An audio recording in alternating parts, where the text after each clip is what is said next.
नमस्कार। अलंकार और उसके प्रमुख भेद के साथ मैं वीणा मिश्रा आपके समक्ष प्रस्तुत हूँ। तो आइए चलते हैं अलंकारों के बारे में जानने के लिए। यहाँ आप चित्र में देख रहे हैं कुछ गहने हैं जिन्हें हम आभूषण भी कहते हैं, जेवर भी कहते हैं और अलंकार भी कहते हैं।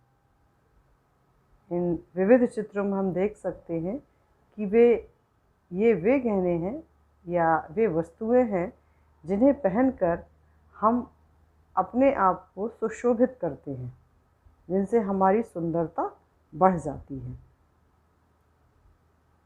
अब इस चित्र में आप प्रसिद्ध अभिनेत्री ऐश्वर्या राय की पिक्चर देख रहे हैं।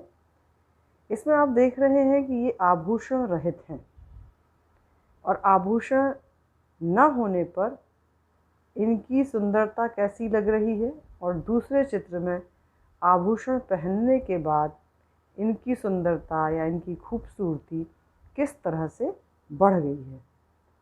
एक और चित्र में आप देखिए कि आभूषण या अलंकार या गहने किस तरह से एक नारी की सुंदरता को बढ़ा देते हैं, वो इस चित्र के माध्यम से हम देख सकते हैं।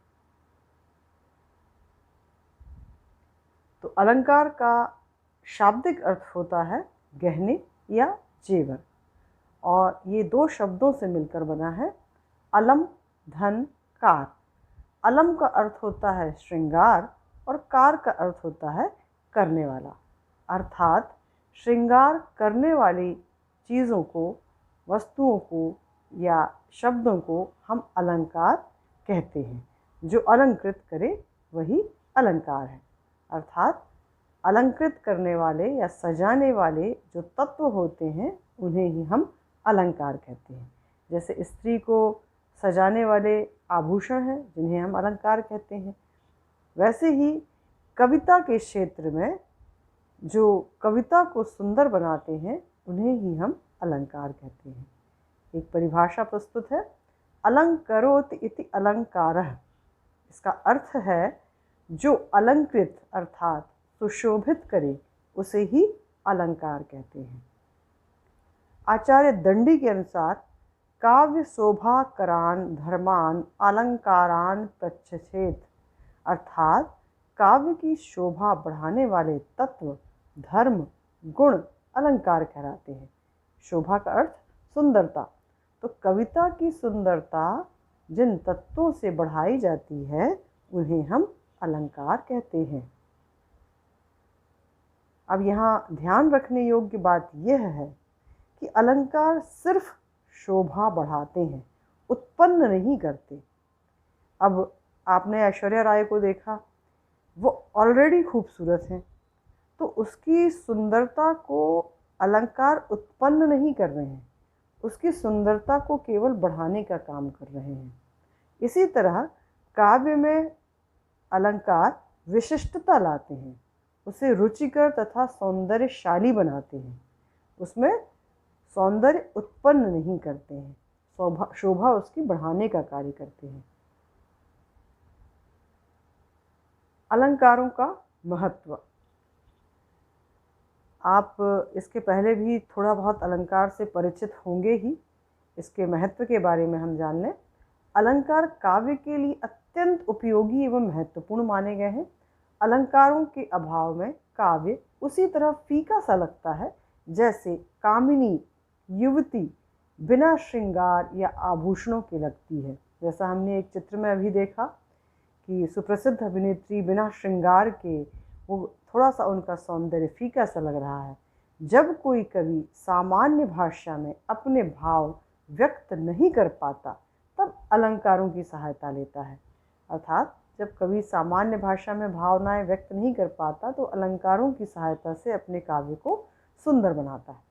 भाव को स्पष्ट करने तथा दृश्य को प्रत्यक्ष कराने में अलंकारों की महती भूमिका होती है, अर्थात महत्वपूर्ण भूमिका होती है। अलंकार केवल वाणी की सजावट नहीं है, अपितु वे भाव का बोध कराने में सहायक तत्व हैं। अलंकारवादी आचार्य अलंकारों की अलंकारों को काव्य की आत्मा या प्राण तक मानते हैं। केशव के अनुसार, आचार्य केशव के अनुसार, भूषण बिनु न विराजई कविता बनिता मित्र, अर्थात आभूषण के बिना कविता का सौंदर्य दिखाई नहीं देता है। ठीक है।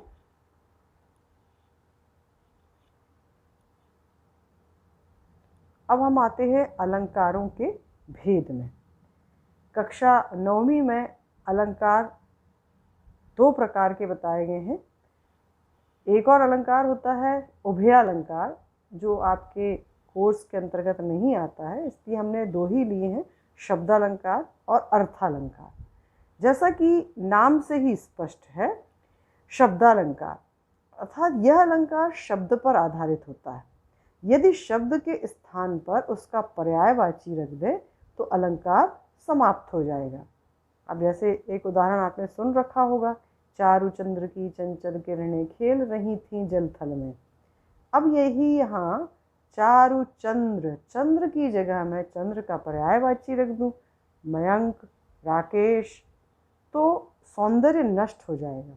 चारु मयंक की चंचल किरणें, तो यदि शब्द का पर्यायवाची हम रख देंगे तो वो अलंकार वहीं पर समाप्त हो जाएगा। ठीक है।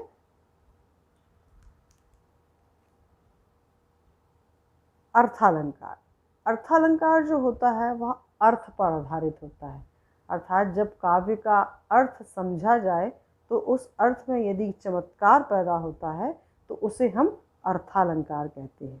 तो शब्दालंकार अर्थात शब्द का चमत्कार और अर्थालंकार अर्थात अर्थ का चमत्कार। विभिन्न उदाहरणों के माध्यम से हम आगे समझते हैं। सबसे पहले देखते हैं शब्दालंकार के अंतर्गत अनुप्रास अलंकार। अनुप्रास अलंकार आप उदाहरणों द्वारा पहले समझें। विमल वाणी ने वीणा ली। दूसरा उदाहरण देखिए, सुरभित सुंदर सुखद सुमन तुझ पर खिलते हैं। तीसरा उदाहरण देखिए, मधुर मृदु मंजुल मृदुल मुस्कान। चौथा उदाहरण, कालिंदी कूल कदम्ब की डारन। पांचवा उदाहरण, तरनि तनूजा तट तमाल तरुवर बहुछाए। छठवां उदाहरण, नभ पर चमचम चपला चमकी। तो यहाँ आपने जो उदाहरण देखे हैं पुनः देखते हैं। देखिए, पहले उदाहरण में एक वर्ण की आवृत्ति है, वो है वा। दूसरे में सावर्ण की आवृत्ति है। आवृत्ति का अर्थ होता है कि एक ही अक्षर एक ही क्रम में, अब यहाँ देखिए ये पहला अक्षर है, यहाँ भी पहला अक्षर है, यहाँ भी पहला अक्षर है। इसी तरह सुरभित सुंदर सुखद सुमन, ठीक, मधुर मृदु मंजुल मृदुल मुस्कान, कालिंदी कूल कदम, तरनी तनूजा तट तमाल तरवर, नभ पर चम चम चपला चमकी। यहाँ पर अधिकांश उदाहरण हैं जिसमें जो वर्ण है वो पहले नंबर पर आया है। तो ऐसा नहीं है कि पहले क्रम में ही आए, वो बीच में भी आ सकता है, अंत में भी आ सकता है, परंतु फिर वो सभी शब्दों में उसी क्रम में आएगा। जैसे विमल वाणी ने वीणा ली पहले क्रम में आया है, वाह वाह वाह। तो एक ही व्यंजन वर्ण की यहाँ पर आवृत्ति हो रही है और एक ही क्रम में हो रही है। तो ये उदाहरण से आप इस परिभाषा को अच्छी तरह से लर्न कर सकते हैं कि जब एक ही व्यंजन वर्ण की आवृत्ति एक ही क्रम में होती है तो वहाँ अनुप्रास अलंकार होता है। आइए अब इसकी हम परिभाषा औपचारिक रूप से देख लेते हैं। जहाँ व्यंजन वर्णों की आवृत्ति सौंदर्य बढ़ाए वहाँ अनुप्रास अलंकार होता है। अनुप्रास अलंकार में वर्णों की आवृत्ति से ध्वनि सौंदर्य बढ़ता है। जैसे आपने देखा, तरिनी तनुजा तट तमाल तरुवर बहुछाए, तो ध्वनि सौंदर्य इसमें बढ़ जाता है। पढ़ने में भी हमें मज़ा आता है, एक प्रकार से नाद उत्पन्न होता है। जैसे मुदित महीपति मंदिर आए, सेवक सचिव सुवंत बुलाए, बाल बिलो की बहुत मैं बाँचा। अब जब यहाँ पे एक ही वर्ण रिपीट हो रहा है, उसकी आवृत्ति हो रही है, तो यहाँ नाद सौंदर्य अपने आप आ जाता है। बोलने में या पढ़ने में हमें मज़ा आता है। तो इसे आप आसानी से पहचान सकते हैं। बस ध्यान यह रखिए कि यह आवृत्ति व्यंजन वर्णों की होती है, स्वर वर्णों की नहीं होती है। अब पुनः कुछ उदाहरण देखते हैं। रघुपति राघव राजा राम, बहुत ही प्रचलित उदाहरण है ये, आसानी से आप इसे याद कर सकते हैं। सत्य स्नेहशील सुख सागर, मोहनी मूरत सांवरी, सूरत नैना बने विशाल, कारी क्रूर कोकिला, किस जन्म को बैर काढ़ती रे, निपट निरंक निठुर निशंकु, दीन बंधु दुखियों का दुख कब दूर करोगे, घेर घेर घोर गगनधारा धर ओ। तो ये सारे उदाहरण ऐसे हैं कि आप आसानी से याद कर सकते हैं, बहुत ही छोटे भी हैं, और इनमें से जो आपको उचित लगता है, जो आसानी से याद हो जाए, उसको आप कुछ 2-3 उदाहरण आपको याद होने चाहिए परीक्षा की दृष्टि से। अब अगले अलंकार की तरफ बढ़ते हैं और यहाँ हम पहले उसका एक उदाहरण देखते हैं, जिससे आप समझने का प्रयास करिए। गुनी गुनी सब ते कहे, निगुनी गुनी न होत, सुन्यो कहु तरु अरक तय, अरक समान उदूत। यहाँ देखिए आपको काव्य में क्या विशेषता लग रही है। पुनः हम यमक अलंकार यहाँ देख रहे हैं। पुनः दूसरा उदाहरण देखते हैं। कनक कनक तय सौत गुनी, मादकता अधिकाय, वा खाए बौराए जग, या पाए बौराए। यहाँ भी देखिए आप क्या विशेषता है। पहले वाली 2 लाइन और दूसरी वाली 2 लाइन में आपको कौन सी विशेषता लग रही है जिससे आप इस अलंकार को समझ सकते हैं। तीसरा उदाहरण देखते हैं। रति रति शोभा सब रति के शरीर की। अगला उदाहरण देखेंगे। माला फेरत युग भया, मिटाना मन का फेर, कर का मन का डारी दे, मन का फेर। मुझे उम्मीद है कि आपको समझ में आ गया होगा। पहले उदाहरण में देखिए, कनक शब्द की आवृत्ति हुई है, 2 बार आया है। दूसरे में गुनी शब्द की आवृत्ति हुई है। तीसरे में रति शब्द की आवृत्ति हुई है। और चौथे में मन का शब्द की आवृत्ति हुई है। तो यमक अलंकार यही होता है कि एक शब्द एक से अधिक बार आता है, किंतु उसका अर्थ एक सा नहीं होता, अलग अलग होता है। जैसे पहले उदाहरण को हम देखते हैं। कनक कनक तय सौगुनी, मादकता अधिकार। कनक अर्थात होता है सोना, और दूसरे कनक का अर्थ होता है धतूरा। देख लेते हैं। यहाँ ये कनक है, इसका अर्थ है सोना, और इस कनक का अर्थ है धतूरा। अब धतूरे से तो आप परिचित होंगे ही। धतूरा वो होता है जो शंकर जी को चढ़ाया जाता है। वो एक फल है जो जिसे माना जाता है इसके खाने से नशा चढ़ता है। तो कनक कनक तय सौगुनी, मादकता अधिकाय, मादकता यानी नशा, कि सोने में धतूरे से भी 100 गुनी मादकता होती है। क्योंकि धतूरे को तो खाकर बौराता है आदमी या संसार, किंतु सोने को केवल पाने से ही बौरा जाता है। तो यहाँ देखिए एक शब्द रिपीट अवश्य हुआ है, किंतु उसके अर्थ अलग अलग हैं। ठीक है। इसी तरह दूसरा भी है, तीसरा भी है। तीसरा में भी रति, एक रति का अर्थ होता है कामदेव की पत्नी रति, और यहाँ रति का अर्थ होता है सौंदर्य। चौथे में उदाहरण में देखिए मन का, ये मन का मतलब होता है हृदय का, हृदय, और इस मनके का अर्थ होता है मोती। ठीक है। माला फेरत युग भया, मिटाना फन का फेर, मतलब माला फेरते फेरते, ये माला जो जपते हैं उस अंधविश्वास का यहाँ खंडन किया गया है कि माला जपते जपते युग बीत गया, किंतु मन का जो फेर है, भ्रम है, वो दूर नहीं हुआ। कर का अर्थात हाथ का जो मोती है उसको डार दे, अर्थात त्याग दे, और मन का, हृदय के मोती को फेर, तब शायद पूरे भ्रम दूर हो जाए। तो यहाँ मन का शब्द 2 बार आया है, किंतु दोनों बार उसके अर्थ अलग अलग हैं। तो जब ऐसी स्थिति होती है तो वह यमक अलंकार होता है। एक और उदाहरण है, कहे कभी बेनी बेनी ब्याल की चुराई लीनी। यहाँ बेनी, एक बेनी, पहला बेनी का अर्थ है कभी बेनी, और दूसरा बेनी यहाँ पे चोटी से संबंधित है। पुनः कुछ उदाहरण देते हैं। जेते तुम तारे तेते नभ में न तारे हैं। तारे, यहाँ पे एक शब्द रिपीट हुआ है, तारे, ठीक है। तो यहाँ पे इसका मतलब है कि जिस तरह से तुमने तारा है, अर्थात हमारा उद्धार किया है, उतने तो नभ में भी तारे नहीं हैं। जेते तुम तारे, अर्थात जितने लोगों को तुमने तारा है, उद्धार किया है, उतने तो नभ में भी तारे नहीं हैं, ठीक है। तो ये परिभाषा अब हम देखते हैं। उदाहरण हमने पहले देख लिया और उदाहरण के माध्यम से हम परिभाषा समझ चुके होंगे, इसलिए मैं आपको पहले उदाहरण बता रही हूँ ताकि आपको परिभाषा रटने की आवश्यकता नहीं होगी। वह शब्द पुनि पुनि पर है, अर्थ भिन्न ही भिन्न। अर्थात जहाँ एक ही शब्द, वही शब्द पुनि पुनि मतलब बार बार आता है, किंतु अर्थ उसके भिन्न भिन्न होते हैं। जहाँ एक ही शब्द दो या दो से अधिक बार आए, किंतु हर बार उसका अर्थ भिन्न होता है, वहाँ यमक अलंकार होता है।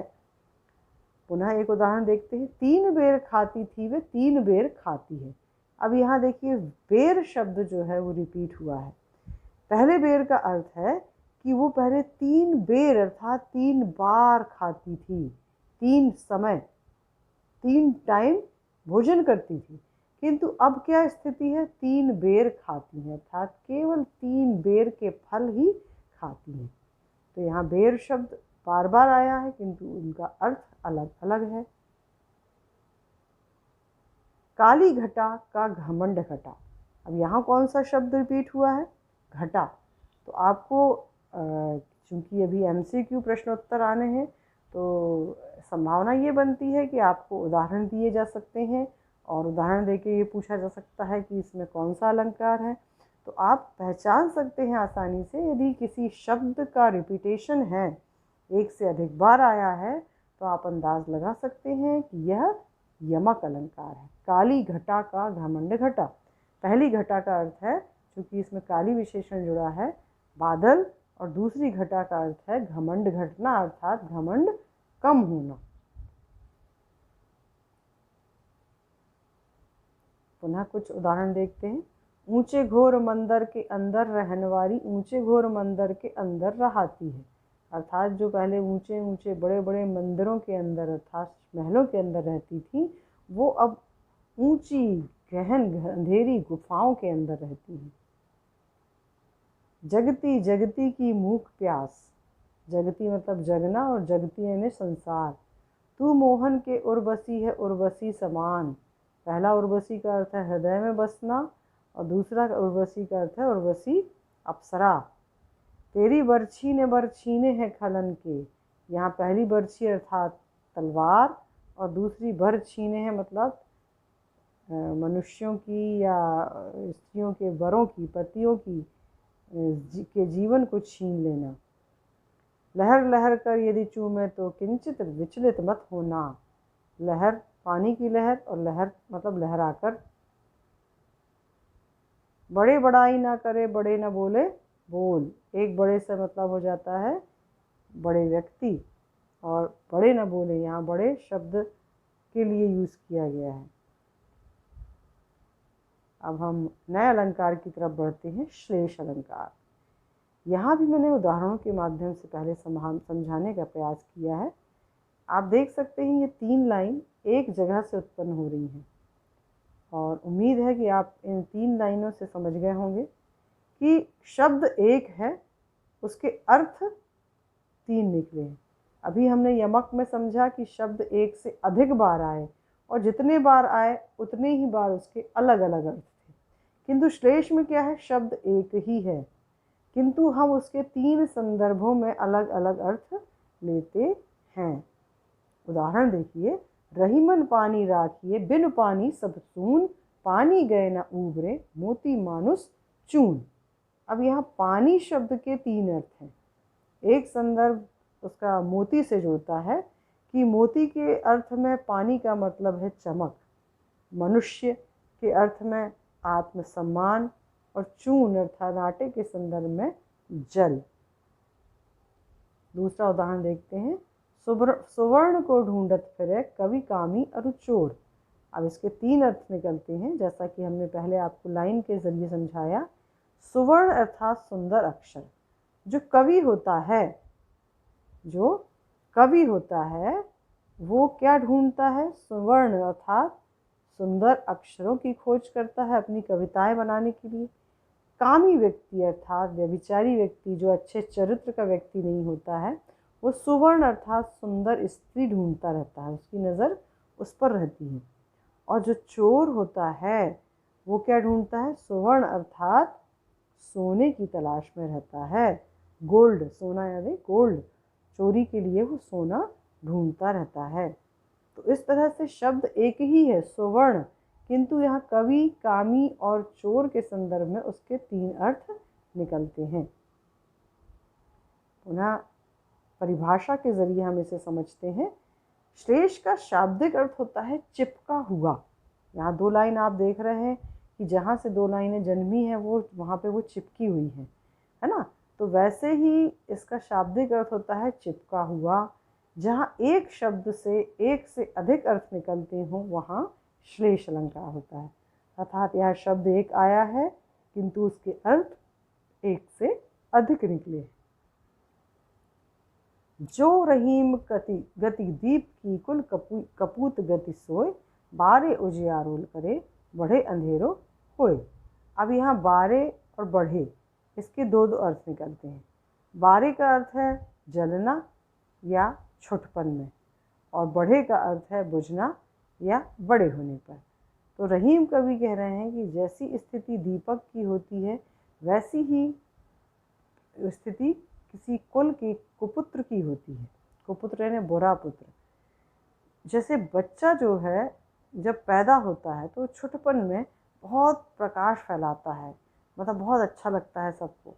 वैसे ही जैसे कि दिया जब जलाया जाता है तो जलने पर बहुत रोशनी देता है, वैसे ही बच्चे जब पैदा होते हैं, लड़के का जन्म होता है तो सब बहुत खुशियाँ मनाते हैं। बड़े अंधेरों हुए, किंतु जब जैसे दीपक बुझ जाता है तो अंधकार फैल जाता है। वैसे ही जब ये लड़के या पुत्र बड़े हो जाते हैं और बड़े होने के बाद कुछ ऐसा कृत्य करते हैं जो समाज की नाक कटा दे या उनकी इज्जत मिट्टी में मिला दे, तो ऐसे कार्य जो हैं वो उनके जीवन को, साथ में दूसरे लोगों की बदनामी करते हैं और जीवन को अंधकार में डाल देते हैं। तो यहाँ बारे और बढ़े में श्लेष अलंकार है, क्योंकि इसमें एक से अधिक अर्थ चिपके हुए हैं। अब हम अन्य उदाहरण देखते हैं। विपुल धन अनेकों रत्न हो साथ लाए, प्रीतमा बतला दो लाल मेरा कहाँ है। मतलब तुम अनेक रत्न लेके आए हो, विपुल अतुलित धन निकल आए हो, तो हे प्रीतम ये भी बताओ कि मेरा लाल कहाँ है। यहाँ लाल का अर्थ एक पुत्र होता है, और दूसरा इन रत्नों में एक रत्न होता है जो लाल रंग का होता है, जैसे मूंगा कहते हैं, वह कहाँ है। मधुबन की छाती को देखो सूखी इसकी कितनी कलियाँ। अब शाब्दिक रूप से अर्थ देखें आप तो मधुबन अर्थात बगीचे में कितनी कलियाँ सूख चुकी हैं, और यदि इसका भावार्थ हम लगाते हैं तो यहाँ हम कलियों से अर्थात कोमल कन्याओं से इसका अर्थ ले सकते हैं। ठीक है। अब अगला अलंकार है उपमा अलंकार।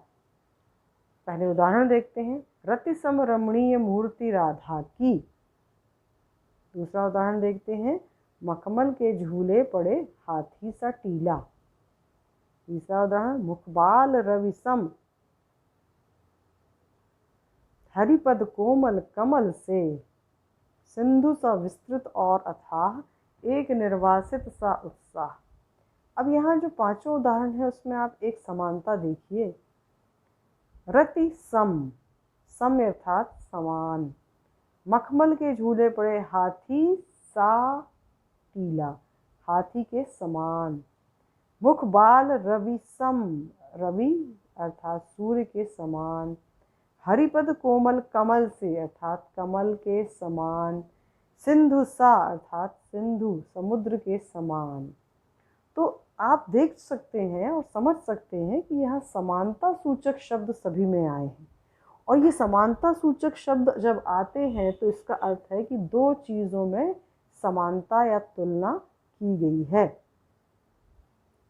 चलिए अब परिभाषा के माध्यम से हम इसे समझते हैं। उपमा का अर्थ होता है समानता। जहाँ किसी वस्तु अथवा प्राणी के गुण, धर्म, स्वभाव और शोभा को व्यक्त करने के लिए उसी के समान गुण, धर्म वाली किसी अन्य वस्तु या प्राणी से उसकी समानता की जाए, वहाँ उपमा अलंकार होता है। मान लीजिए आप कभी कोई शिक्षक आपकी तुलना करते हैं कि अरे तुम तो बिल्कुल उसके समान हो, उसके समान होशियार हो। तो अब यहाँ आपकी तुलना किसी दूसरे से हो रही है। क्यों हो रही है? क्योंकि आप में वही गुण हैं, होशियार होना। तो जब दो वस्तुओं की या व्यक्तियों की तुलना समान गुणधर्म के कारण की जाती है तो उसे उपमा अलंकार कहते हैं। चांद सा सुंदर मुख, यदि किसी स्त्री का मुख बहुत सुंदर है तो हम क्या कह देते हैं? चांद सा सुंदर मुखड़ा, अर्थात उसका मुख की तुलना चांद से कर दी गई। क्यों? उसकी सुंदरता के कारण। तो यहाँ चार शब्द हैं, चांद सा सुंदर मुख। तुलना किसकी की गई है? मुख की। किससे की गई है? चांद से। क्यों की गई है? सुंदरता के कारण। और सा से सी जो है वो समानता सूचक शब्द हैं। अगला उदाहरण देखिए। हाय फूल सी कोमल बच्ची हुई राख की ढेरी, अर्थात फूल के समान कोमल बच्ची राख की ढेर में बदल गई। इसकी पहचान क्या है? सम, सरिस, सा, सी, से, सदृश, समान, ये सब सारे शब्द क्या हैं? समानता सूचक हैं। तो यदि इन शब्दों का प्रयोग कविता में हुआ है तो आप आसानी से पहचान सकते हैं कि ये उपमा अलंकार है। अन्य कुछ उदाहरण देखते हैं उपमा अलंकार के, और उसके पहले हम चार अंग समझ लेते हैं। अभी मैंने आपको एक उदाहरण बताया, चांद सा सुंदर मुख। अब हमने यहाँ तुलना किसकी की थी? समानता किसकी की थी? साधारण चीज़ कौन सी थी? मुख। जिसकी समता की जाए अर्थात उपमा को धारण करने वाला, उसे कहते हैं उपमेय। तो उपमेय कौन होता है? साधारण होता है। जैसे चांद सा सुंदर मुख, मुख जो है वो साधारण है और चांद जो है विशिष्ट है, जो आसमान में है।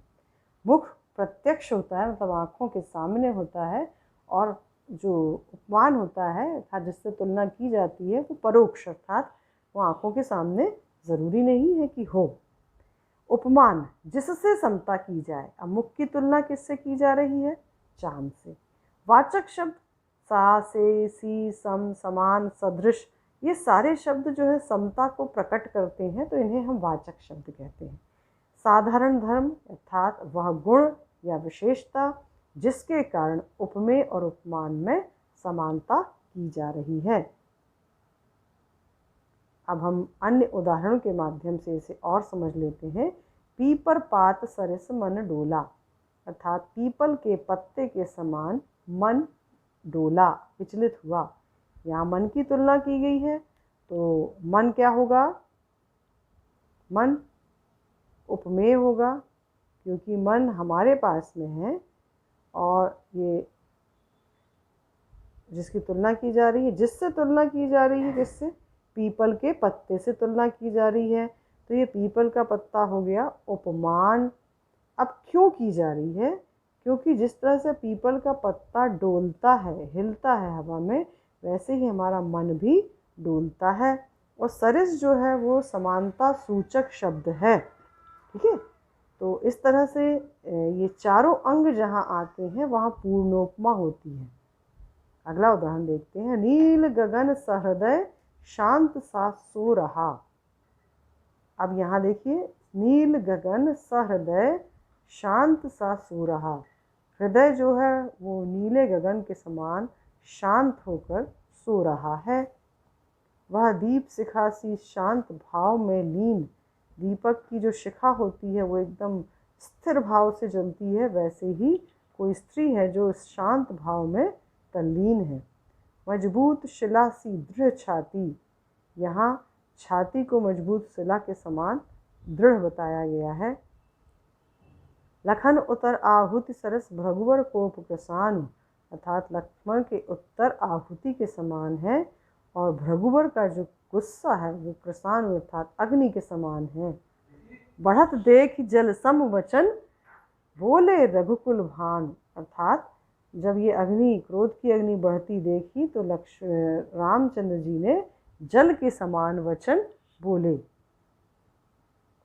कोटि कुलिस सम वचन तुम्हारा, यहाँ पे वचन की तुलना की गई है, वो करोड़ों वज्र के समान कठोर हैं। तो ये हमने कुछ उदाहरण देखे जिन्हें आप याद भी कर सकते हैं और परीक्षा की दृष्टि से आप इनको समझ भी सकते हैं। अब चलते हैं पांचवें अलंकार की ओर, रूपक अलंकार। उदाहरण देखते हैं पहले। अंबर पनघट में डुबो रही तारा घट ऊषा नागरी, चरण कमल बंदऊ हरिराऊ, मैया मैं तो चंद्र खिलौना लई हूँ, माया दीपक नर पतंग, भ्रमि भ्रमि एवं पड़त, दुख है जीवन तरु के मूल। अब यहाँ आप पहले उदाहरणों के जरिए समझ लें। अंबर यानी आसमान और पनघट यानी होता है कुआं। अंबर पनघट में डुबो रही तारा घट, तारों का घड़ा, उषा नागरी अर्थात उषा यानी सुबह रूपी स्त्री। तो यहाँ पे रूपक अलंकार क्यों है? यहाँ भी उपमेय और उपमान है, किंतु उपमा अलंकार में उन दोनों की समानता स्थापित की गई थी। यहाँ समानता की गुंजाइश ही नहीं है।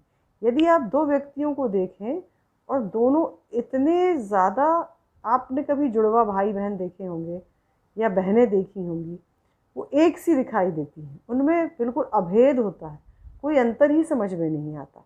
वही रूपक अलंकार है, समझ जाइए कि उनमें समानता नहीं है, उनमें अभेद की स्थिति है।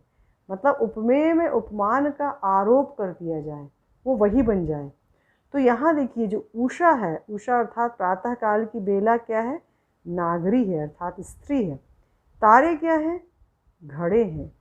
और अंबर क्या है? पनघट है। सुबह के समय का दृश्य है कि जो उषा नाम की नागरी है वो तारों रूपी घड़ों को अंबर रूपी पनघट में डुबो रही है, अर्थात तारे आसमान में लुप्त होते जा रहे हैं जैसे जैसे भोर की बेला नज़दीक आ रही है। तो रूपक अलंकार में उपमेय भी होता है, उपमान भी होता है, किंतु समानता सूचक शब्द आपको यहाँ पर नहीं मिलेगा, क्योंकि यहाँ समानता नहीं है। उपमेय में उपमान में अभेद है। चरण कमल बंदऊ हरिराई, जो ईश्वर के चरण हैं वो कैसे हैं? कमल के समान नहीं है, कमल ही है, अभेद।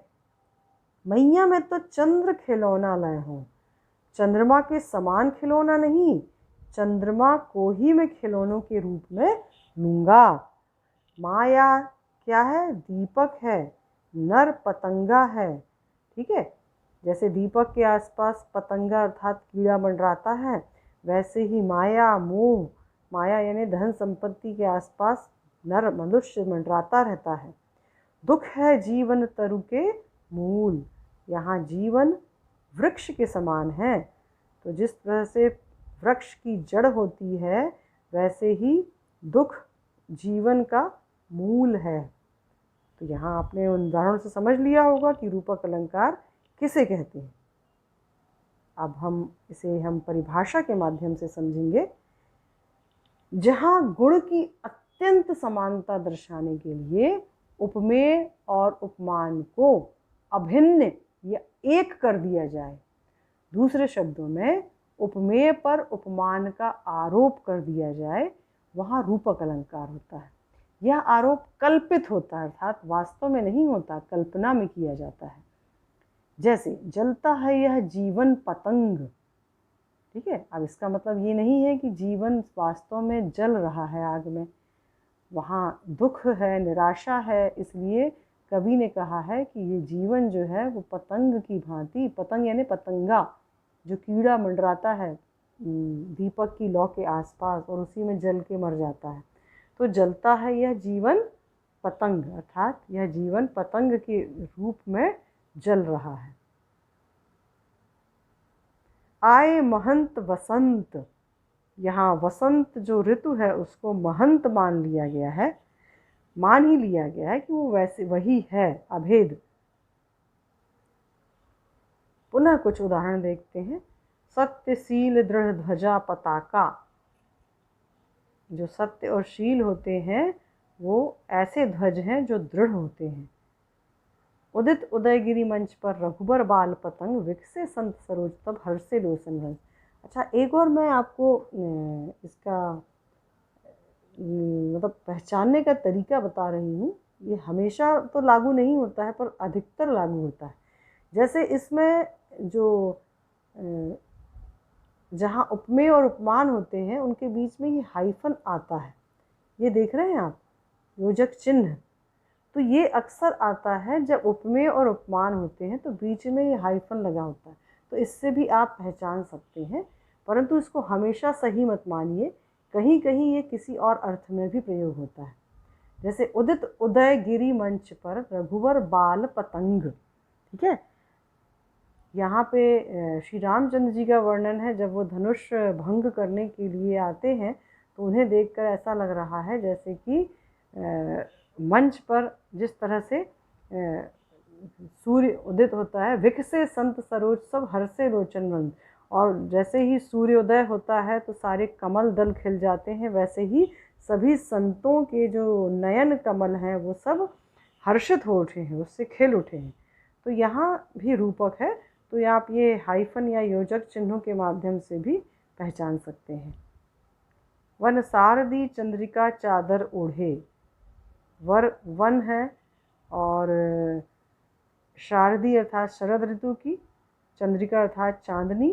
तो चंद्रिका कैसी है, चादर के समान है, और वन क्या है, शारदी के समान है।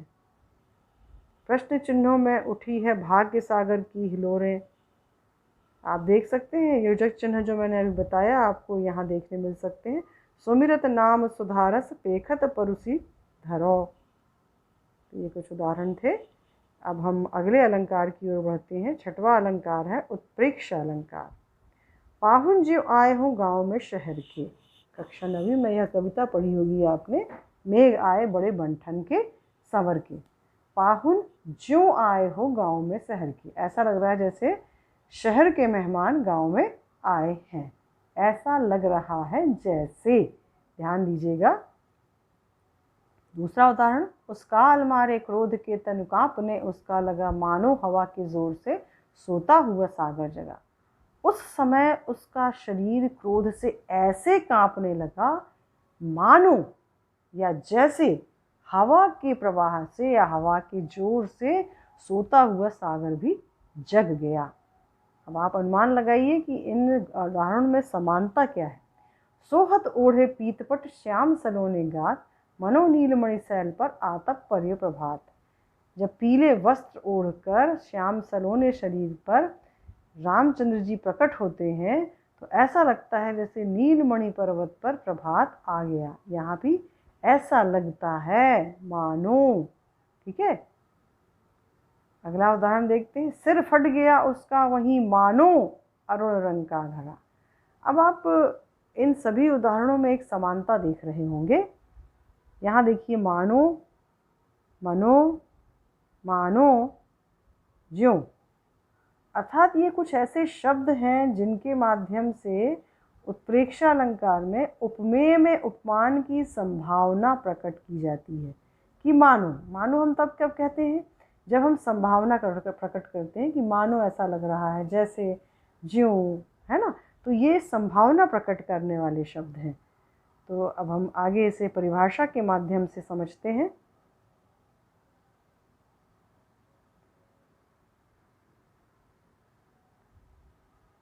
जहाँ उपमेय में उपमान की संभावना की जाए वहाँ उत्प्रेक्ष अलंकार होता है।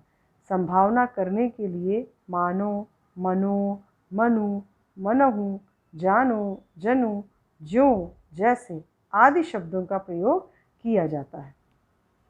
उदाहरण देखते हैं। कहती हुई यों उत्तरा की नेत्र जल से भर गए, हिम के कणों से पूर्ण मानो हो गए पंकज नए। उत्तरा गौतम बुद्ध की पत्नी, नहीं माफ़ कीजिएगा, उत्तरा यहाँ अभिमन्यु की पत्नी भी कह सकते हैं। कहती हुई यों उत्तरा के नेत्र जल से भर गए, ऐसा लग रहा है जैसे कि हिम के कणों से पंकज अर्थात कमल नए हो गए हों। जैसे कमल के दलों में ओश की बूंदें पड़ जाती हैं, वैसे ही उत्तरा के जो नेत्र हैं वो जल से भर गए हैं। तो यहाँ भी मानो शब्द के माध्यम से संभावना प्रकट की गई है। पहचान के लिए जो शब्द होते हैं वो हम पहले ही देख चुके हैं। मानो, मनो, मनहु, जानो, जनु, ज्यों, जैसे इत्यादि। अब पुनः कुछ उदाहरण देखते हैं। तुम तो काल हाँकु जनु लावा। यहाँ जनु शब्द आया है, ऐसा लग रहा है कि मानो तुम तो काल हमारे लिए हाँक के लिए ला रहे हो। ले चला साथ में तुझे कनक, ज्यों भिक्षुक लेकर स्वर्ण जनक। ज्यों शब्द आया है कि मैं तुझे उस तरह से साथ में लेकर चल रहा हूँ जिस तरह से भिक्षुक स्वर्ण की झनकार लेके चलता है। नील जल में या किसी की गौर झिलमिल देह जैसे हिल रही हो। जैसे शब्द आया है तो नीले जल में ऐसा लगता है किसी की गौर झिलमिलाती हुई देह दिखाई दे रही है, वैसे ही सूर्योदय का प्रतिबिंब है। हंसते हंसते चल देते हैं पथ पर ऐसे, मानो भास्वर भाव वहीं हो कविताओं के। मानो शब्द के माध्यम से आप पहचान सकते हैं। भई मुदित सब ग्राम बधूटी, रंकन राय राशि जनु लूटी। जनु शब्द आया है। अब अंतिम अलंकार है मानवीकरण। जैसा कि शब्द से ही आप समझ गए होंगे, मानवीकरण अर्थात मानव की तरह कार्य करता दिखाना। मेघ आए बड़े बंठन के संवर के। अब मेघ तो जो है वो निर्जीव चीज़ है। अब क्या वो मनुष्य की तरह बंठन के संवर के आती है? नहीं, परंतु यहाँ मानव की तरह मेघ को क्रियाकलाप करते दिखाया गया है। दूसरा उदाहरण। मेघ में आसमान से उतर रही संध्या सुंदरी परी सी धीरे धीरे। यहाँ पे संध्या अर्थात शाम को सुंदरी मान लिया गया है और वो परी के समान धीरे धीरे उतर रही है। मानवीकरण अलंकार है। कार्तिक की एक हंसमुख सुबह। सुबह हंसमुख लग रही है। कार्तिक का महीना अर्थात जब दीपावली आती है तो हल्की हल्की ठंड रहती है, तो सुबह बहुत ही हंसमुख प्रतीत होती है। नदी तट से लौटती गंगा नहाकर। अंबर पनघट में डुबो रही तारा घट उषा नागरी। ये हम पहले भी देख चुके हैं। इसमें रूपक अलंकार भी है, किंतु यहाँ उषा को नागरी मान लिया गया अर्थात स्त्री, जो अंबर रूपी पनघट में तारे रूपी घड़े डुबो रही है। तो ये था मानवीकरण। इसे परिभाषा के माध्यम से हम समझते हैं। जहाँ जड़ प्रकृति या पदार्थों पर मानवीय भावनाओं या क्रियाओं का आरोप हो, वहाँ मानवीकरण होता है। तो अर्थात जड़ प्रकृति अर्थात नॉन लिविंग थिंग्स, निर्जीव चीज़ या पदार्थ पर जब मानवीय भावनाएं या क्रियाएं आरोपित कर देते हैं, अर्थात उनको मनुष्य की तरह सोचते या काम करते दिखाते हैं, तो वो मानवीकरण अलंकार होता है। तनकर भाला यह बोल उठा, राणा मुझको विश्राम न दे। अब यहाँ देखिए, भाला जो है वो बात कर रहा है मनुष्य की तरह, तो मानवीकरण अलंकार है। भाले का मानवीकरण किया गया है। लो यह लतिका भी भर लाई, मधु मुकुल रस नवल रस गागरी। यहाँ जो लता है उसका मानवीकरण किया गया है कि वसंत ऋतु में वो लतिका भी देखो मधु अर्थात मीठे मीठे मुकुल नवल रस वाली गागरी भर के लिए आई है, अर्थात उस पर वो फूल खिल गए हैं, तो लतिका का मानवीकरण किया है। अब हम कुछ प्रश्नों के माध्यम से स्वमूल्यांकन कर सकते हैं। इन्हें आप स्वयं देखें और करने का प्रयास करें। राम नाम मनि नीप दीप धरु, जीह देहरी द्वार। वही उठती उर्मियों सी शैलमालाएं, नयन तेरे मीन से हैं, आए महंत वसंत।